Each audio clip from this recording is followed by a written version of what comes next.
Episode 16। मेरी आंख उस वक्त खुली जब खुद नाजी ने मुझे हिला के कहा, उठो यार, क्या भूखे सो रहोगे? मैं हड़बड़ा के उठ बैठा। हमारी लग्जरी कोच सरेराह किसी कैफे टिप हाउस के सामने खड़ी थी। कलफदार मूंछों वाला पायलट बड़ी मुस्तैदी से सियाबान वाली एक झलंका चारपाई पे जाके लेट गया था और बुड़के में रूपोश नौरी नीचे खड़ी थी। मैंने घड़ी देखी तो दोपहर के 2:30 बजे थे। हम तकरीबन 3-3.5 घंटे की मुसाफर तय कर चुके थे और ना जाने कहाँ थे। नाजी भी ड्राइवर वाली चारपाई पर पैर समेट के बैठ गया। दरमियान में एक मेज थी। उसके दूसरी तरफ वाली चारपाई मेरे और नौरीन के हिस्से में आई।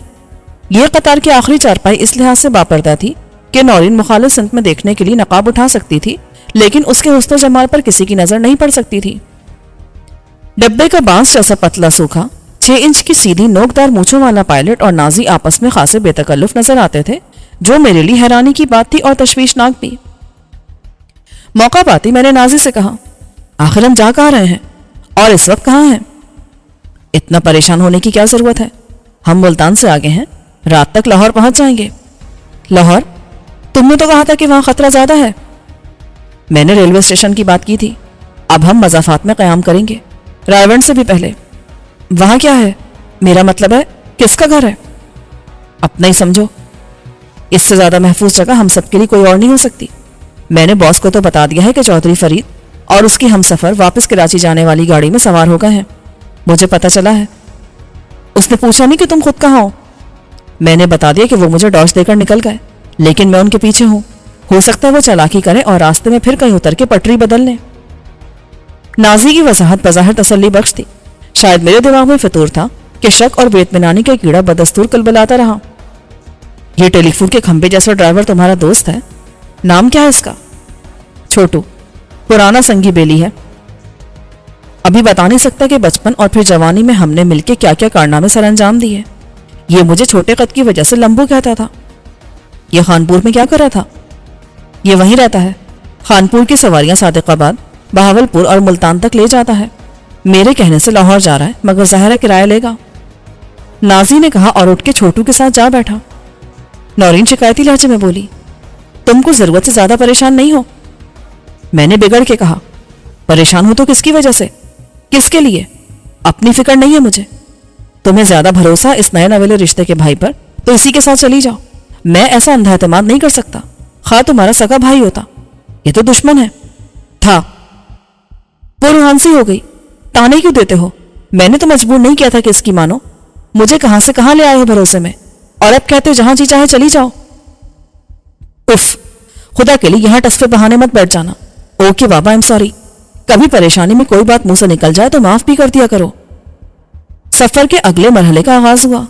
रात 8 बजे आबादी के आसार रोशनियों की सूरत में नमूदार हुए तो छोटू ने मुझदा सुनाया कि लाहौर आ गया। डब्बा फिर भी चलता रहा। बड़ी सड़क छोड़ के दोबारा छोटी सड़क पर मुड़ा, फिर एक गली से गुजरा और गली जहां खत्म हुई वहां एक मकान के सामने रुक गया। उस कच्ची पक्की और नई पुरानी बस्ती की गली में यह आखिरी मकान था। उसके बाद खेत नजर आ रहे थे। मैं एक्शन के लिए तैयार हो गया। अब छोटू या लंबू की दस्तक पर दरवाजा खुलने के बाद कौन आता है और हमें अंदर कैसे ले जाता है, यह देखना जरूरी था। मगर हुआ यूं कि नाजी ने दरवाजे में पड़ा हुआ कुफल एक चाबी से खोला और अंदर जाके लाइट जलाने के बाद बोला, आ जाओ अंदर, इसे अपने ही घर समझो। मैंने इस दावत को नीमदिली से कबूल किया, यानी नौरीन को अंदर भेज दिया और नाजी से कहा कि वो सामान ले जाए। नाजी ने हमें अपना कमरा दिखा दिया। उसमें हमारा सामान रख दिया गया था और नौरीन एक लौटे तख्तनुमा बेड पर बुर्का उतारे परेशान और खौफजदा सी बैठी थी। मैं उसके साथ बैठ गया। टेक इट इजी, हम अभी तक महफूज हैं और अल्लाह ने चाहा तो। मेरी बात मुकम्मल होने से पहले ही वो मेरे कंधे पर सर रखकर फूट फूट कर रोने लगी। ये मैं कहाँ आ गई हूँ? नाजी अचानक नमूदार हुआ। क्या बात है परी, परेशान क्यों होती हो? इसे अपने भाई का घर समझ। मैंने कहा, चलो उठो, जाके फ्रेश हो जाओ, हाथ मुंह धो के कपड़े बदल लो। कब से नहीं बदले?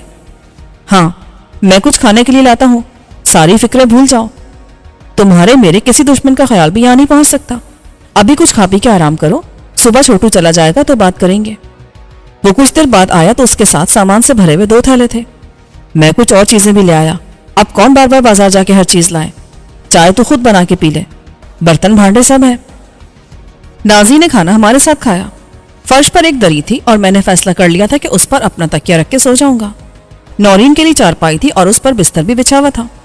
खाने के बाद उसे चाय की तलब महसूस हुई तो नौरीन ने किचन का जायजा लिया और इत्तला दी कि चाय बनाई जा सकती है और सुबह का नाश्ता भी कहीं से लाने की जरूरत नहीं, अगर मैं कोशिश करूं तो सो जाता हूं। लेकिन चाय पीने के बाद नौरीन ने वो सवाल कर दिया जो उसके जहन में अब तक उलबला रहा होगा, मगर उसका जवाब फुर्सत और मोहलत मांगता था। नाजी भाई, तुम्हारी जो बहन परी थी, एक ही बहन थी? हाँ, हम दो ही थे, मगर जब मेरी माँ का इंतकाल हुआ तो वो बहुत छोटी थी। मेरी उम्र 20 साल और वो थी 8 साल की, मुझसे 13 साल कम। फिर मैंने उसे पाला था बेटी की तरह। क्यों, तुम्हारा बाप भी तो होगा और खानदान के दूसरे लोग? मैंने पूछा तो वो तलखी से बोला, दूसरे लोग? दूसरे तो दूसरे ही होते हैं जब बाप अपना ना हो। मेरी माँ बड़ी दुखी रही। वो पहले काम करता था कराची शिपयार्ड में डेली वेजेस पर, दिहाड़ी पे मजदूरी करता था, मगर इधर उधर से अच्छी कमाई कर लेता था। शिप पर आने जाने वालों से कुछ ऐंठ लेता था, कुछ सौदे कराता था, कभी खुद भी कुछ मंगवा लेता था। फिर उसे ना जाने किससे नशे की लत पड़ गई। जैसा कि होता है, नशे ने उसे निचोड़ लिया। वो मजदूरी के लायक न रहा तो वहीं भटकता रहा। लोग तरस खा के थोड़ा बहुत देते रहे, मगर कब तक? उसने चोरी चिकारी शुरू की तो उसका दाखिला केपीटी की हुदूद में बंद कर दिया गया। माँ पहले टीबी की मरीजा थी, मगर इलाज हो रहा था और जारी रहता तो किसी दिन वो सेहतियाब भी हो जाती, मगर आमदनी बंद हो गई तो हम सब मुश्किल में घिर गए। ये गनीमत हुआ कि मकान अपना था, नाजायज तजावुजात में आता था, मगर फिर कच्ची आबादी में आ गया। वहां की औरतें घरों में काम करने जाती थीं, डिफेंस और क्लिफ्टन की तरफ। मेरी माँ भी जाने लगी, लेकिन उसकी सेहत ऐसी मुशक्कत की इजाजत कहाँ देती थी। फिर जैसे उस पर खांसी का दौरा पड़ता, घर वालों को शुबा हो जाता और वो उसे बेइज्जत करके कौड़ी की तरह घर से निकाल देते। टीबी की मारी हमारे घर में बीमारी फैलाने आ गई। बाप को नशे की लत लेकर बैठ गई। वो कई बार पकड़ा गया और एक दिन थाने में ही तशद्दुद से मर गया। उसने किसी बड़ी आदमी की गाड़ी के व्हील कैप उतार लिए थे और बेचने गया था कि पुलिस ने धर लिया। चोरी उस बड़े आदमी के लिए इतनी बड़ी ना थी, मगर सबका जोर तो लावारिस पर ही चलता है। उसके कहने पर पुलिस ने मेरे बाप को इतना मारा कि वो मर गया। मैं उस वक्त 14 साल का था और परी सिर्फ 2 साल की। मैंने भीख नहीं मांगी और सारे काम किए, पकौड़े बेचने से लेकर अखबार बेचने तक। उससे गुजर बसर तो हो जाती थी, लेकिन माँ का इलाज कैसे होता? किसी के कहने से उसको ओझा सैनिटोरियम में दाखिल कर लिया गया, जहां वो 6 महीने बाद मर गई। मैं परी के साथ इतवार के इतवार उसको देखने जाता था। एक इतवार गया तो उसका बेड खाली था। मेरे पूछने पर डॉक्टर ने बताया कि वो मर गई है। घर का जो पता लिखा था वहां कोई मिला नहीं। मिलता कैसे? मैं सिग्नल पर अखबार बेचने जाता था तो परी को साथ रखता था।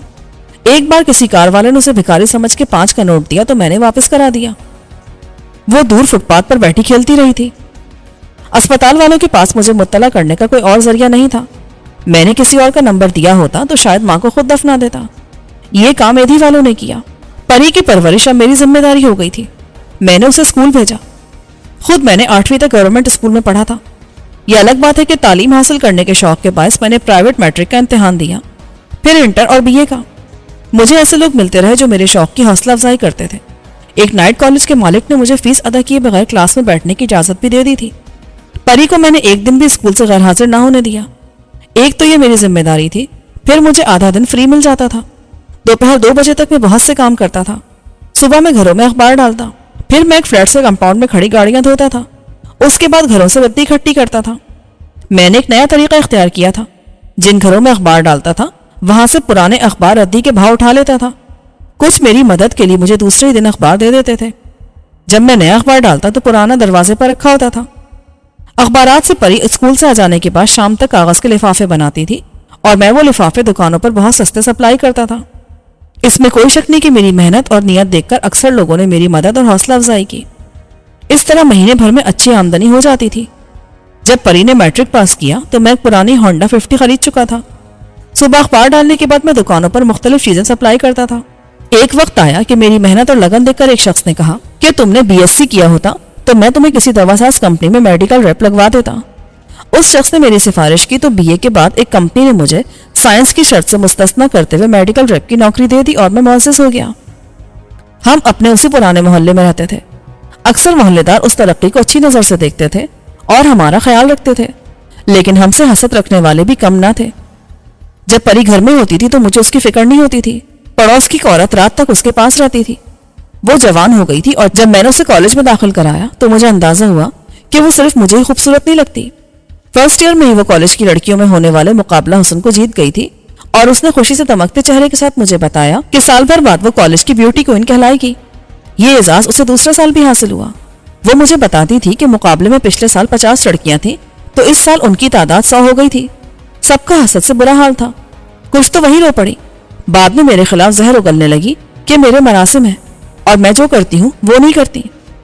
مجھے معلوم ہے کہ اس مقابلے کے ججوں میں ایک بیوٹی پارلر کی مالک، ایک فیشن ڈیزائنر کے علاوہ ایک ٹی وی پروڈیوسر بھی ہے، تو میں نے پری کو مقابلے میں حصہ لینے سے روک دیا، لیکن اس کے حسن کے چرچے ہونے لگے تھے۔ اس ٹی وی پروڈیوسر نے اسے ایک سیریل میں رول کی پیشکش کی، مگر میں نے پری کو سختی سے منع کر دیا۔ پر شکاری جال بچھا چکے تھے۔ ان کی نظریں پری پر تھی۔ ایک چینل کی خاتون مالک نے اسے طلب کیا، پھر مجھے بلایا۔ انہوں نے مجھے یقین دلایا کہ ان کے چینل پر ایسی کوئی بات نہیں۔ وہ خود عورت ہے، چنانچہ اس بات کا خاص خیال رکھتی کہ کسی کی عزت پر حرف نہ آئے۔ میں اس کی باتوں میں آ گیا۔ دراصل میں نے دیکھ لیا تھا کہ اب شاید پری کو روکنا میرے لیے ممکن نہیں ہوگا۔ وہ میری اجازت کے بغیر بھی کانٹریکٹ سائن کر لے گی۔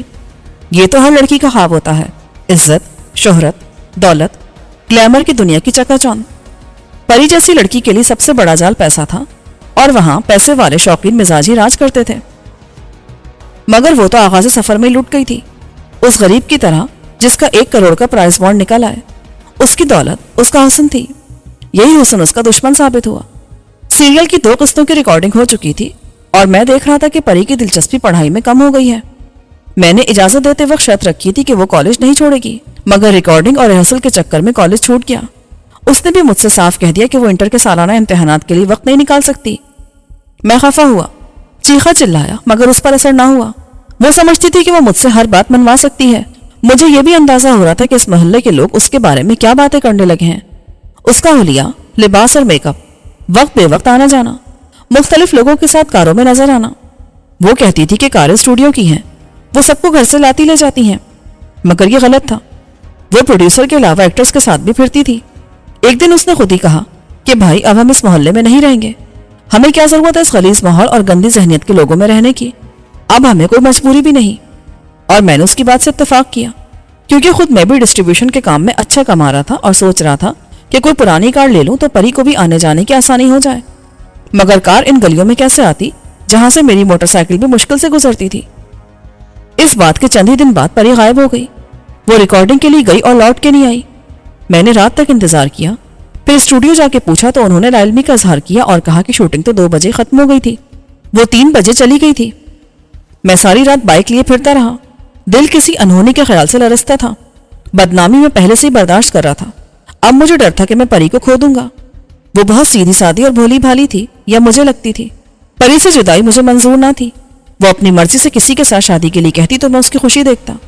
ابھی میں پولیس کے پاس جانے سے ڈر رہا تھا، وہ بھی 24 گھنٹے گزرنے سے پہلے کسی کی گمشدگی کی رپورٹ نہیں لکھتے۔ لڑکی کے معاملے میں ان کی قیاس آرائیاں شرمناک اور اشتعال انگیز ہوتی ہیں۔ اگلے روز میں اس چینل کے دفتر گیا۔ میں نے پروڈیوسر سے لے کر چینل کی مالک تک ہر ایک کو دھمکی دی کہ میں ان کے خلاف کیس کر دوں گا۔ وہ بڑے اثر و رسوخ والے لوگ تھے، چاہتے تو مجھے جوتے مار کے نکال دیتے، مگر انہوں نے مجھے سمجھایا کہ ایسے بدنامی کے کام وہ نہیں کرتے جس سے ان کا چلتا ہوا کام رک جائے۔ انہوں نے یہ بھی کہا کہ میں اپنی بہن کو فرشتہ اور باقی دنیا کو شیطان نہ سمجھوں۔ رپورٹ لکھوانے میں وہ میری مدد کر سکتے ہیں، مگر اس سے کچھ نہیں ہوگا۔ مجھے چند روز خاموشی سے انتظار کرنا چاہیے۔ میں پاگل ہو گیا تھا، بار بار اسپتالوں کے چکر لگاتا تھا یا مردہ خانوں کو دیکھتا تھا۔ چند روز بعد عید تھی۔ ایک دن میں گھر آیا تو مجھے گھر کے دروازے سے ایک اندر ڈالا ہوا لفافہ ملا۔ اس پر کسی گمنام شخص نے مجھے ایک انتہائی روح فرسا اطلاع دی تھی۔ اس نے کہا تھا کہ وہ بھی اسی سیریل میں کام کر رہا ہے جس میں پروین تھی، مگر اس کا رول بہت غیر اہم اور مختصر ہے، وہ ایک ایکسٹرا ہے۔ وہ شوٹنگ کے بعد گھر جانے کے لیے نکلا اور بس کے انتظار میں کھڑا تھا کہ اس نے پروین کو اسٹوڈیو سے نکلتے دیکھا۔ وہ شاید سڑک پر کسی ٹیکسی کا انتظار کر رہی تھی جب ایک پجیرو آئی جس کے شیشے سیاہ تھے۔ وہ لوگ گاڑی سے اترے اور پلک جھپکتے میں پری کو گاڑی میں ڈال کے لے گئے۔ اس نے گاڑی کا نمبر لکھا تھا اور یہ اندیشہ ظاہر کیا تھا کہ نمبر غلط بھی ہو سکتا ہے۔ اس نے کہا کہ یہ اطلاع وہ کسی اور کے ذریعے سے پہنچا رہا ہے کیونکہ وہ اپنی ہینڈ رائٹنگ بھی چھوڑنا نہیں چاہتا۔ وہ بہت غریب آدمی ہے اور پجیرو جیسی گاڑیوں میں راہ چلتی لڑکیوں کو اٹھانے والے بہت طاقتور اور بارسوخ لوگ ہوتے ہیں۔ ظاہر ہے اس نے اپنا نام بھی نہیں لکھا تھا۔ میں یہ پرچہ لے کر تھانے گیا تو تھانے دار نے غرا کے کہا، پاگل کے بچے، معلوم ہے یہ کس کی گاڑی کا نمبر ہے؟ معلوم ہوتا تو سیدھا آپ کے پاس نہ چلا آتا۔ تھانے دار بولا، سیدھا سیدھا گھر چلا جا، اپنی خیریت چاہتا ہے تو मुझे रिपोर्ट लिख के अपनी नौकरी नहीं गंवानी। ये सूबे के सबसे ताकतवर वडेरे के बेटे की गाड़ी का नंबर है। जब मैंने हंगामा किया और कोर्ट जाने और आईजी को शिकायत करने की धमकी दी तो थानेदार ने मुझे हवालात में बंद करा दिया। फिर वो तो चला गया, मगर जाते जाते किसी मातहत से बोल गया कि ये कुत्ता भौंकता बहुत है, इसकी आवाज बंद कर दो। उसका इशारा काफी था। सिपाहियों ने मुझे नंगा करके उल्टा लटकाया और मेरी चमड़ी उधेड़ दी, लेकिन उन्होंने मेरे मुंह में कपड़ा ठूंस दिया था और बेरहमी से मेरी छितरौल कर रहे थे। रात को मैं हवालात में बेसुध पड़ा आंसू बहा रहा था कि थानेदार फिर आया। उसने मुझे कमरे में अपने पास बिठा के कहा, मैंने तुम्हारे बारे में और तुम्हारी बहन परवीन के बारे में मालूमात ली हैं। तुम्हारी बात 100% दुरुस्त है। ये वाकया देखने वाले और भी चशमदीद गवाह मिले हैं, लेकिन मैं क्या करूं? मैं बहुत छोटा अफसर हूं। मेरा इख्तियार सिर्फ तुम जैसे लोगों पर चलता है। उसके खिलाफ तो खुद डीआईजी साहब भी तुम्हारी कोई मदद नहीं कर सकते। वो ऐसी बेवकूफ़ी करें तो दूसरे दिन उनका ट्रांसफर अंदरूनी सिंध कर दिया जाए। उसे तो सेशन कोर्ट भी सजा नहीं सुना सकती। सजा तो दूर की बात है, उनकी जमानत ना ले तो उसका भी ट्रांसफर हो जाए। तुम किस कानून के चक्कर में हो? थानेदार साहब, आपको मुझसे इतनी हमदर्दी क्यों है? छोड़ो ये बात। हम दिन रात तमाशा देखते हैं, खुली आंखों से जुल्म होता देखते हैं, मगर इंसाफ की बात नहीं करते। ये ऐसी दुनिया है। अब तुम समझ जाओ तो अच्छा है, वरना मारे जाओगे। कहीं ऐसा ना हो कि वो तुम्हारा काम ही तमाम करा दे। मुझे मालूम है कि तुम्हारी बहन बहुत खूबसूरत थी, बस यही खराबी हो गई।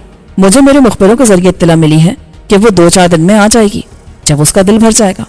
उसका तो ये शौक है, फायदा उठाने वाली लड़कियां उसके एक इशारे पर कहां से कहां पहुंच जाती हैं।